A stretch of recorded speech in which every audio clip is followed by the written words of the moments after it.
En ce Noël 2023, mes amis IES, je voulais vous faire un petit cadeau. Voici donc un conte instructif et satirique. Et j'espère que celui-ci vous apportera des connaissances et de la matière à penser sur les sujets HPI, neuroatypiques et compagnie. Joyeux Noël et bonne année avec la petite fille et le Père Noël aux intelligences multiples.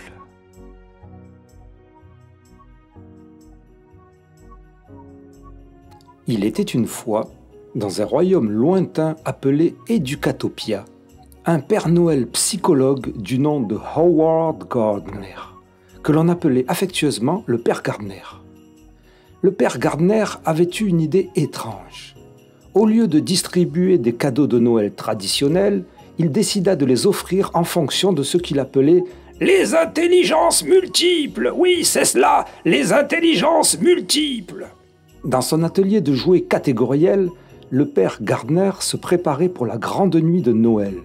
Les jouets étaient répartis selon 10 différentes intelligences, toutes sorties de son chapeau magique. Il décida, sans preuve ni expérience d'aucune sorte, qu'il y aurait une intelligence linguistique, spatiale, logico-mathématique, interpersonnelle, intrapersonnelle, kinesthésique, musicale, naturaliste, existentielle et spirituelle, et que chacune de ces intelligences serait indépendante les unes des autres, sans aucun lien entre elles.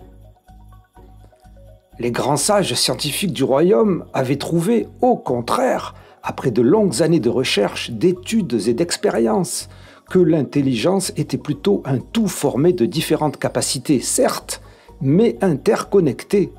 Il arrivait très souvent que si un enfant était très bon en logique, il ou elle soit aussi bon en mathématiques, en jeux spatiaux, en langue, en philosophie, en construction, excellent à comprendre les lois de la nature et même à comprendre les autres et leurs émotions. En somme, toutes les habiletés étaient des dimensions qui se rejoignaient pour former ce qui pouvait être appelé intelligence. Mais à ces grands sages et à leur étonnement, le Père Gardner répondait d'un tonitruant « Ho, ho, ho !» Les lutins, étonnés aussi de l'idée du Père Noël, lui demandèrent d'où venait cette classification bizarre et ne comprenaient pas bien pourquoi s'arrêter à 8 ou 10 intelligences et pas 47 ou 1325. Mais le Père Gardner ne répondait pas et lâchait un grand « Ho, ho, ho !» Le vent du scepticisme soufflait, mais le Père Gardner tenait bon, fier de sa théorie qui gagnait les habitants du royaume, qui, pour certains et certaines, l'a trouvé génial. Et oui, fini les personnes intelligentes que l'on regardait d'un œil admiratif, moqueur ou méfiant. Grâce au Père Gardner, tout le monde était intelligent.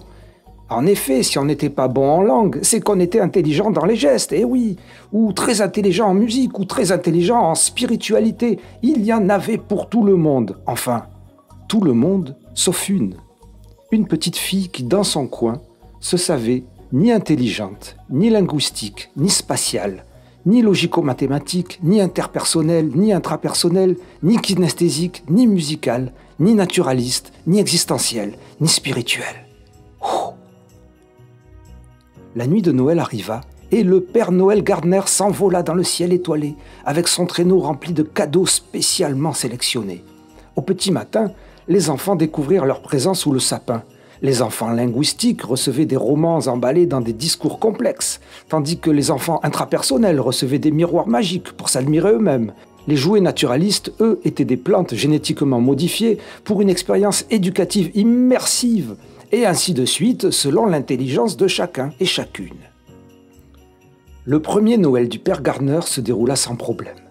Mais au bout de quelques années, les parents et les enfants devenaient de plus en plus perplexes, percevant les limites et absurdités de cette idée. Certains enfants se plaignaient en disant qu'ils ne savaient même pas quelle intelligence ils avaient.